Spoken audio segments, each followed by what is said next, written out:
시편 51편은 우리 하나님 앞에 다윗이 엎드려 기도하는 회개의 기도입니다.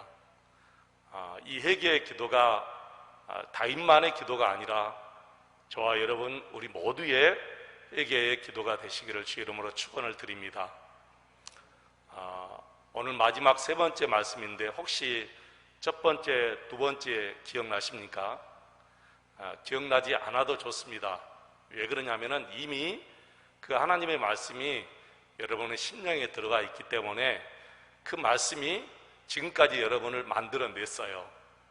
그래서 내가 하나님의 말씀을 먹었지 언제 어느 때 무슨 말씀을 먹었느냐 그게 중요한 게 아니에요. 오늘 또 여러분이 하나님의 말씀을 먹고 돌아가잖아요. 일주일 후에 잊어버릴 수도 있어요. 내가 그때 무슨 말씀을 들었지?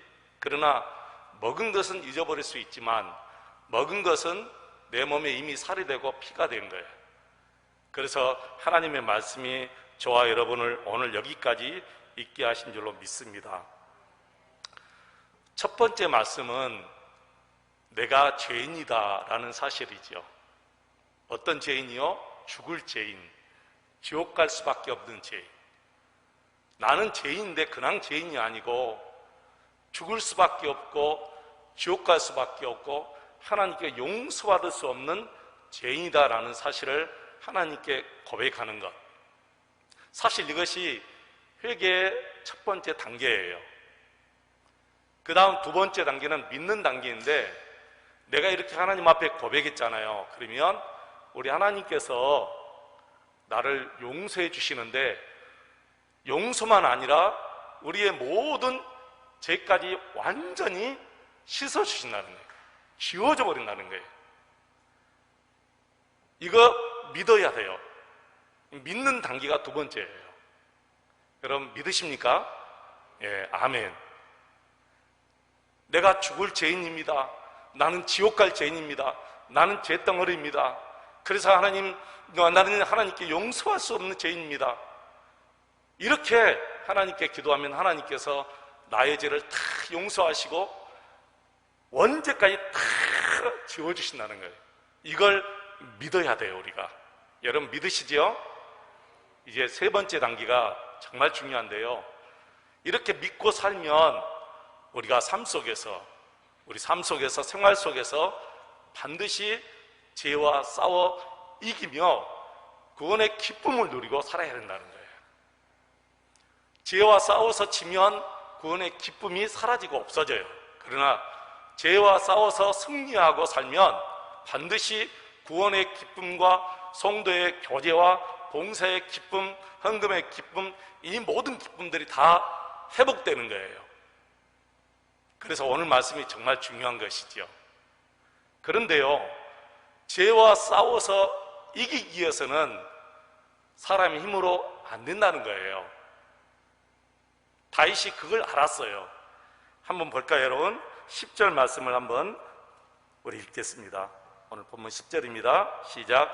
하나님이여 내 속에 정한 마음을 창조하시고 내 안에 정직한 영을 새롭게 하소서. 다윗이 아무리 힘쓰고 애쓰고 울며 때를 써도 결심을 해도 죄는 이길 수 없다라는 사실을 알았기 때문에 이렇게 기도합니다. 하나님이여 내 속에 정한 마음을 창조하시고 내 안에 정직한 영을 새롭게 하소서. 여러분, 우리 마음을 새롭게 해주실 분이 누구죠? 성령님이셔요. 다윗은 그걸 알았어요. 내가 죄를 이길 수 없는 사람이구나. 그래서 내 마음을 새롭게 해달라고, 내 영을 새롭게 해달라고, 내 마음을 완전히 창조해달라고 그렇게 해주실 분이 누구다고요?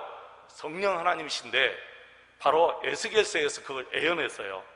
에스겔서 11장 19절로 20절 말씀 같이 한번 읽어보겠습니다. 같이 읽습니다.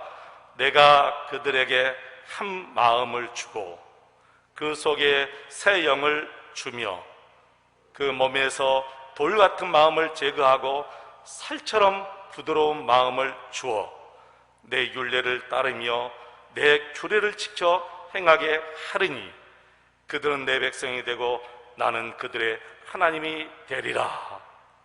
하나님의 말씀, 하나님의 율례와 하나님의 규례를 따를 수 있는 것은 성령 하나님께서 우리 마음에 오셔서 정말 돌같이 굳어버린 이 불순종의 마음을 다 제거하고 부드러운 마음, 순종의 마음을 주신다는 거예요. 할렐루야. 이게 얼마나 큰 은혜요 축복인지 모르겠어요. 여러분, 이것이 새 언약입니다. 여기서 우리는 하나님의 뜻은 우리가 단지 죄인인 것만 깨닫는 것이 아니라 이제 마음속에 성령님을 모시고 죄와 싸워 승리하며 구원의 기쁨을 누리고 사는 것이 바로 하나님의 마음이다라고 하신 거예요. 고린도후서 1장 22절 말씀 보시면 하나님이 우리에게 인치시고 보증으로 성령을 우리 마음에 주셨느니라. 할렐루야. 성령님을 우리 마음에 주셨다는 거예요. 그 성령님께서 우리 마음을 계속해서 새롭게 하실 거예요.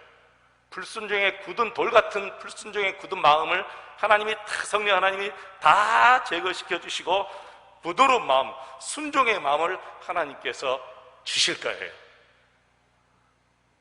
지금은 늘 우리는 낙심하고 좌절하고 삽니다.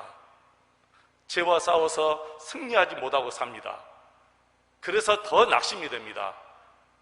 그러니까 어떤 사람들은 나는 가망이 없는 사람인가 보다, 나는 진짜 버림받은 사람인가 보다. 이것은 마귀가 여러분에게 속삭이는, 멸망시키려고 하는 아주 큰 계획이에요.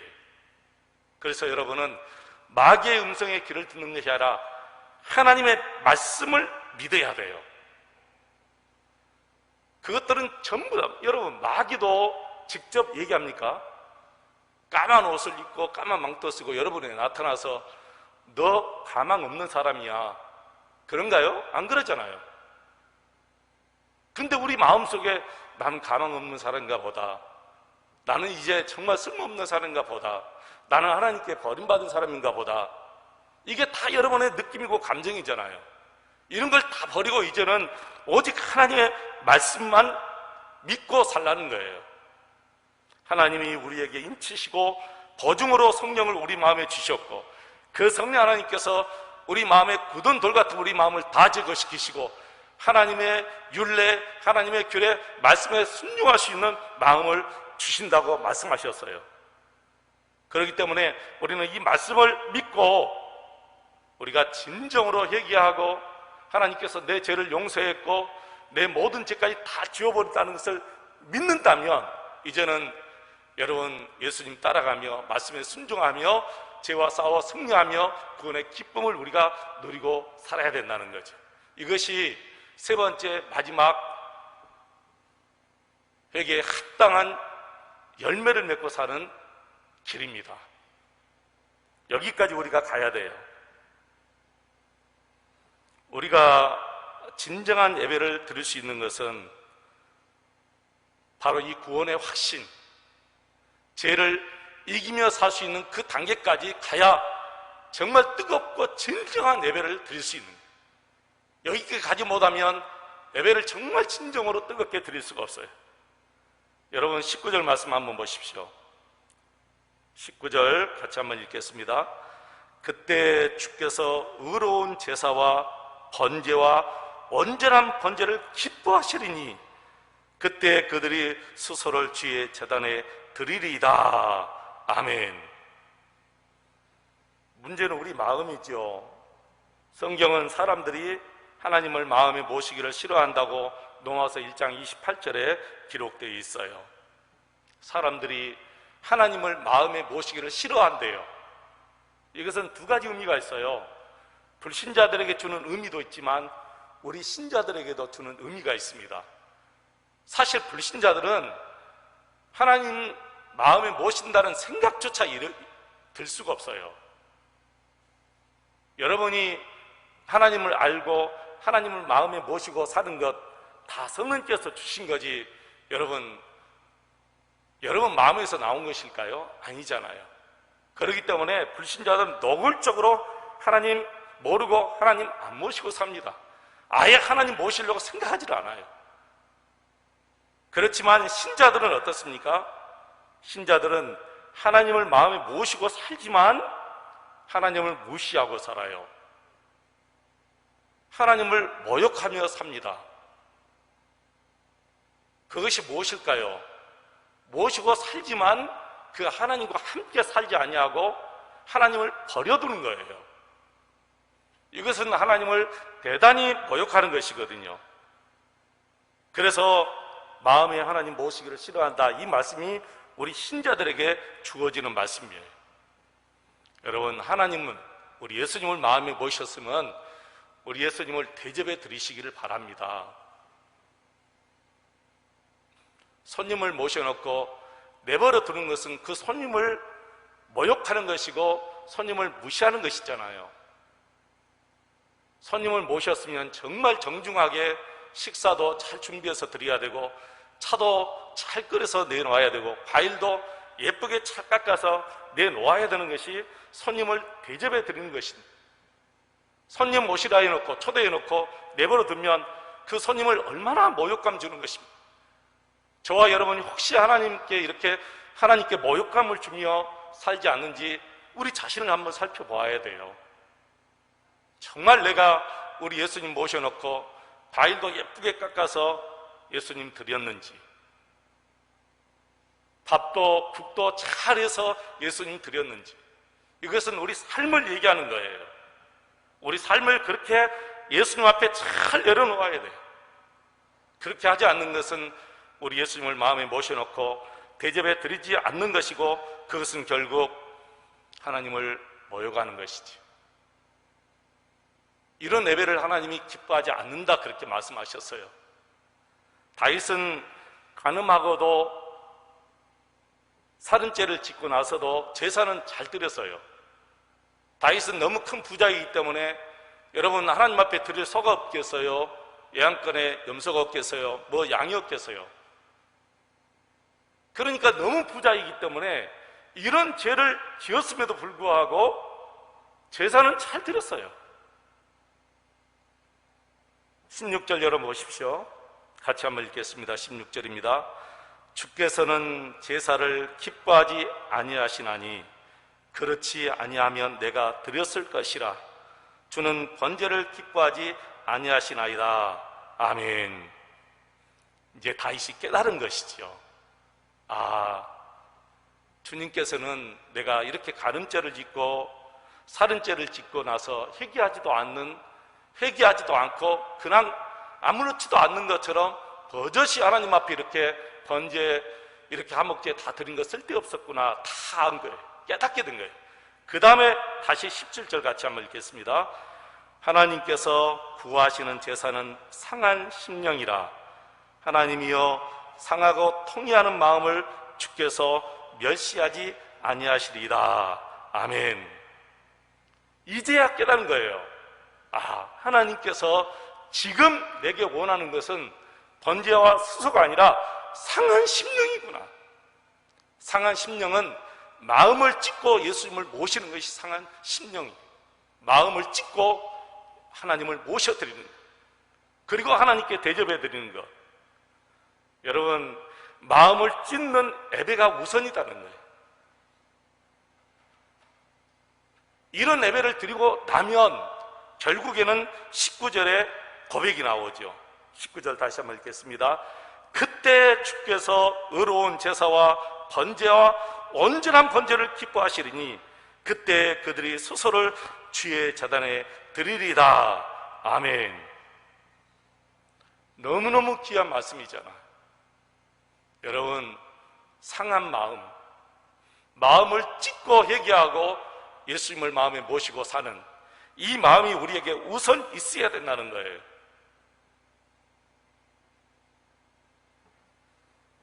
죄를 깨닫고 괴로워하다가 자살하는 사람이 있다고 합시다. 이 사람이 얼마나 죄를 깊이 깨닫고 후회한 것입니까?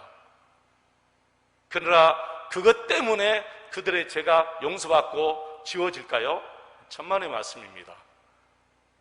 깊이 깨닫고 후회하지만 마음을 찢고 예수님을 모시지 않으면 그것은 헛된 거예요. 반드시 죄라는 것을 깨닫고 깊이 후회하면 마음을 찢고 예수님을 마음에 모셔야만이 진짜 회개예요. 그때 합당한 삶이 다시 회복되는 거예요. 어떤 사람은 깊은 죄책감에서 정신이 이상이 된 사람들도 있습니다. 그래서 괴로워하다가 죽는 것이지요. 그렇다고 그분의 죄가 완전히 다 씻어지겠습니까? 아닙니다. 가룟 유다가 그랬잖아요. 그는 죄인 것을 깨달았어요.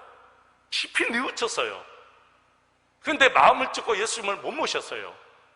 스스로 자살했어요.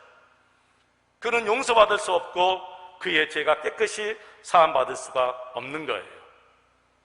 올바른 회개, 진정한 회개는 마음을 찢어 예수님을 마음에 모시고 사는 것인 줄로 믿습니다. 많은 그리스도인들이 원죄 교리는 잘 알아요. 원죄 교리. 여러분도 원죄 교리는 잘 알죠? 사람이 태어날 때부터 죄의 본성을 가지고 태어났기 때문에 죄를 짓지 않고 살 수 없다는 것 너무너무 잘 압니다. 그런데 왜 죄를 이기며 살 수 있다는 것은 모릅니까? 원죄 교리만 교회에서 가르쳤습니까? 아니잖아요. 삶 속에서, 생활 속에서 죄와 싸워서 승리할 수 있는 교리도 우리는 계속 배워왔잖아요. 그런데 우리 머릿속에 남는 것은 원죄 교리만 남고 실제 삶 속에서 죄와 싸워 승리하는 말씀은 다 잊어버리고 사는 거예요. 아닙니다. 이게 정말 중요합니다. 이제 우리는 더 이상 원죄 교리에서 벗어나서 삶 속에서 죄와 싸워 승리하는 말씀을 계속해서 믿고 그 말씀에 순종하며 살아야 됩니다. 요한일서 5장 18절 말씀 보시면 하나님께로부터 난 자는 다 범죄하지 아니하는 줄을 우리가 아노라. 하나님께로부터 나신 자가 그를 지키시매 악한 자가 그를 만지지도 못하느니라. 여러분들은 도둑질, 거짓말, 음란물, 또 혈기, 다툼과 분열, 미움과 같은 죄와 싸워보셨을 것입니다. 결과는 무엇이었습니까? 낙심이었습니까? 대부분 낙심합니다. 내가 그것들과 정말 싸워보았지만 나는 그것을 이길 수 없었다. 대부분 낙심하고 좌절합니다. 왜 이런 현상이 계속해서 일어나죠? 바로 자기 힘으로 이기려고 하니까 그래요. 자기 힘으로는 이길 수 없어요, 여러분. 원죄 교리 너무나 잘 알잖아요. 내 힘으로는 못 이깁니다. 그러니까 계속해서 예수님을 바라보고 예수님의 은혜를 구해야 되는데 여러분 어떠세요? 얼마 정도 예수님의 은혜를 구하고 얼마 정도 예수님 바라보고 사십니까? 마귀는 쉴 새 없이 우리를 유혹하는데 반대로 우리는 예수님 바라보는 시간이 너무 적어요. 예수님의 말씀에 젖어드는 시간이 너무 적고 예수님께 은혜 구하는 시간이 너무너무 적어요. 비슷해도 우리가 이길 둥 말 둥 하는데 여러분 8대 2나 7대 3 정도 돼버리면 우리가 지죠. 이게 반대로 돼야 돼요. 내가 예수님의 은혜를 구하고 예수님의 말씀에 순종하며 늘 예수님 의식하는 이 생활이 막 80, 90까지 올라가야 마귀가 지게 되는 거예요. 그래야 우리가 죄를 이기게 되는 거예요. 그래서 다시는 좌절하지 않고 낙심하지 않고 내가 죄에서 승리하는 삶을 살구나, 이런 고백이 우리 삶 속에서 나와야 될 줄로 믿습니다. 여러분, 큰 코끼리, 이미 성인이 된 코끼리는 쇠말뚝 나무에 묶어둔 거 다 필요 없대요. 그냥 끌고 가면 나무가 툭툭 부러져 버리고 말뚝 그거야 쉽게 뽑혀 나가버리죠. 근데 너무 이상한 것은 어릴 때부터 이 코끼리를 말뚝에 메워놓고 나무에 메워놓잖아요. 그러면 성인이 된 코끼리가 아예 멀리 가려고 생각지도 않는다. 아예 말뚝 뽑으려고 생각지도 않는데요. 그 주위에서만 뺑뺑 논대요. 우리가 그렇게 살고 있지 않는지 알아야 돼요. 이미 우리에게는 승리가 주어졌습니다. 예수 그리스도의 승리가 주어졌습니다. 우리는 얼마든지 죄와 싸워 승리할 수 있는데 나는 이제는 글렀어. 나는 틀렸어. 그래서 마귀가 지금 여러분을 묶고 있는 거랑 마찬가지잖아요. 여러분, 우리는 승리할 수 있는 줄 믿습니다. 계속해서 승리해 가야 돼요. 예전에 제가 말씀드렸죠. 서커스장에 저쪽에서 이쪽 큰 그늘 타기 하는 사람들 밑에는 언제나 그물망이 쳐졌어요. 얼마나 정말 그 보게 하는 사람들 기술이 좋습니까? 아주 가슴이 철렁철렁하죠. 우리는 저 떨어지지 않을까? 떨어지지 않을까? 그러나 그 밑에는 그물망이 쳐졌어요. 여러분 생각해 보세요. 이 그물망은 예수 그리스도의 보혈입니다. 그 사람들은 떨어져도 그 그물망 때문에 죽지 않아요. 그러니까 그분들이 그물망이 있으니까 그냥 실수해도 되겠지, 그렇게 삽니까? 천만의 말씀이에요. 그물망이 있으니까 오히려 더 어떻게 해요? 더 자신의 기술을 마음껏 펼치는 거예요. 우리가 그렇게 살아야 된다는 거예요. 예수님의 보혈이 있으니까, 우리는 예수님의 승리가 있으니까 예수님 바라보고 더 열심히, 더 정직하게, 더 순결하게, 깨끗하게 살아야 돼요.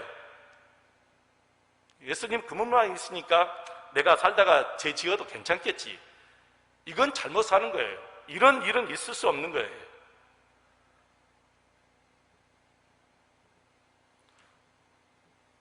여러분, 사람들 앞에서 죄 짓기가 쉽습니까? 어렵습니까? 어렵죠. 사람들 앞에서는 죄 짓기가 정말 어렵습니다. 이렇게 주위에 사람들인데 어떻게 누가 음란물을 동영상으로 보겠습니까? 누가 막 혈기를 내겠습니까? 옆에 이렇게 사람이 많은데. 근데 아무 사람이 없어요. 그러면 음란물 유혹이 와요. 그래서 보게 되는 거예요. 혼자 있으니까. 사람들이 없으니까 죄를 짓는 거예요. 사람들 있으면 죄 안 지어요. 못 지어요. 근데 여러분, 참 이상한 것은 하나님이 보고 계신다는 것을 왜 모른다는 거예요. 왜 사람만 의식하고 하나님을 의식하지 않느냐는 거예요. 하나님이 보고 계시잖아요. 이걸 우리가 생각하지 않고 사는 거예요. 그러니까 다시 또 넘어지고 또 넘어지고 지은 죄를 또 짓고 사는 거예요. 여러분, 이런 엉터리 같은 신앙이 어디 있습니까? 사람들 보는 앞에서는 사람들 눈이 무서우니까 죄 못 지은데 사람들 보지 않을 때는 죄 지은다? 이런 엉터리 같은 신앙이 우리가 지금 살고 있는 거예요. 우리는 하나님 앞에 사는 거예요. 사람 앞에 부끄럽고 사람이 무서운 것이 아니라 하나님이 앞에 부끄럽고 하나님이 진짜 무섭게 우리가 살아야 된다는 거예요. 이런 삶을 우리가 지금 못 사는 거예요. 그래서 저와 여러분은 이제부터 오직 예수님을 의식하고 예수님 바라보고 살아야 돼요. 그걸 누가 가장 잘했느냐 하면 요셉이 가장 잘했어요. 요셉은 용모가 뛰어나고 젊은 청년이기 때문에 진짜 정욕이 끓은 사람이에요. 여러분들 볼 때는 요셉은 육신에 정욕도 없는 사람이었구나, 정말 그럴까요? 그렇게 보여요. 성경을 보면 요셉은 진짜 육신에 정욕도 없는 사람이구나. 그런데 성경은 거기에 문제가 있는 게 아니라 요셉이 이렇게 말했어요. 내가 어떻게 하나님 앞에서 득죄하리까? 내가 어떻게 하나님 앞에서 죄를 짓겠느냐는 거예요. 우리가 요셉과 같은 그런 삶을 여러분 살아야 되지 않겠어요? 요셉은 왜 그런 삶을 살았죠? 늘 예수님을 의식하고 살았기 때문에. 예수님 지금 보고 계셔. 내가 지금 예수님과 손잡고 살아가는데 어떻게 그 손을 내가 떨치고 내가 하나님을 의식하지 않고 사람만 의식하며 그렇게 살 수 있는가? 이제는 우리가 마지막 죄에 합당한 열매를 맺고 살아야 될 줄로 믿습니다. 시편 51편 말씀을 보면 이 세 가지가 정말 정확하게 나와요. 하나님, 나는 죄인입니다. 어머니 뱃속에서 태어날 때부터 나는 죄인입니다. 나는 죄덩어리로 태어났습니다. 나는 정말 가망이 없는 사람입니다. 그래서 하나님의 도우심이 필요합니다. 하나님의 용서가 필요합니다. 하나님 도와주십시오. 하나님 나를 붙잡아 주시고 나를 좀 품어 주십시오. 그럴 때 우리 하나님께서 내 죄를 다 용서해 주시고 나를 품어 주시고 내 죄를 깨끗하게 지워버리는 거예요. 이게 믿어져야 돼요. 근데 저와 여러분 이게 믿어져요. 여기까지는 잘 돼요. 근데 마지막 이 세 번째, 죄를 이기며, 삶 속에서 죄를 이기며 구원의 기쁨을 가지고 신앙생활을 정말 행복하게 하고 사는 것은 너무너무 부족하다는 거예요. 이제 저와 여러분이 힘쓸 것은 바로 여기입니다. 세상 끝나면 다 없어질 것에 너무 신경 쓰지 마시고, 부질없는 일에 너무 신경 쓰지 마시고, 정말 예수님 의식하고 예수님과 함께 손잡고 예수님과 친밀히 동행하는 저와 여러분 되시기를 축원합니다. 죄를 짓고 회개해도요, 죄만 보고 회개하면 안 돼요. 죄를 짓고 회개해도 나를 품어주시고 나를 용서해 주시고 정말 수천 번 내가 너 사랑한다라고 말씀하신 예수님을 바라보고 죄를 회개하면 그분은 정말 반드시 얼마 있지 않아서 정말 구원의 확신과 기쁨을 가지고 행복하게 신앙생활을 하게 될 줄로 믿습니다. 사랑하는 성도 여러분, 거룩한 백성, 천국의 백성 되시기를 주의 이름으로 축원을 드립니다.